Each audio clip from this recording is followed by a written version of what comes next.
where did the terms First World and Third World come from? Because contrary to popular belief, they were never originally about how rich or poor a country was. To understand them, we have to go back to the Cold War, and after World War II, the world was largely split between the USA and its capitalist allies and the Soviet Union and its communist allies. But there was a third group of countries that didn't align with either. So the term Third World was actually coined first in 1952 by a French demographer and economist, Alfred Sauvy. He was comparing these countries that didn't sit with the US or the Soviet Union to the third estate within the French Revolution. I have made a full video on this and I would recommend watching that before you continue with this. Sauvy was essentially making the argument that these countries outside of the Cold War powers were being overlooked and marginalised despite making up the majority of the world's population. So originally, Third World was a political term, it wasn't a synonym for poverty. So these three worlds were split into the First World, which were countries that aligned with the USA and capitalism. That includes like the UK, France and Japan. The Second World refers to countries that aligned with the Soviet Union and communism,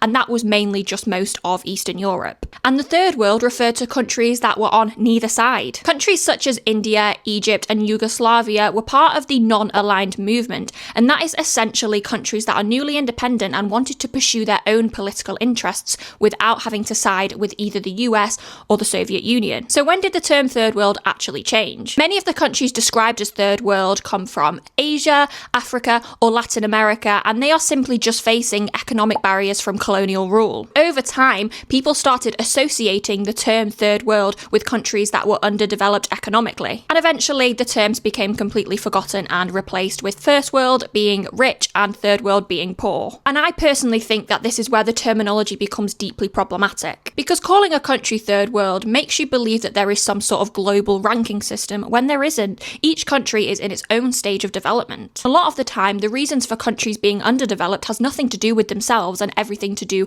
with potential colonialism. And the reason why the term Second World just completely vanished is when the Soviet Union collapsed in 1991, people just didn't see a need for it anymore. That's why we only hear the terms First World and Third World. And there is an important nuance here, because the term Third World doesn't always mean oppression, and a lot of anti-colonialism movements have adopted this word as solidarity between countries that have rejected colonialism and any powers from the global West. The problem is the way that these terms have shifted and created a divide globally. So next time you hear someone say First World or Third World, make sure you correct them and tell them where it actually comes from and what it actually means.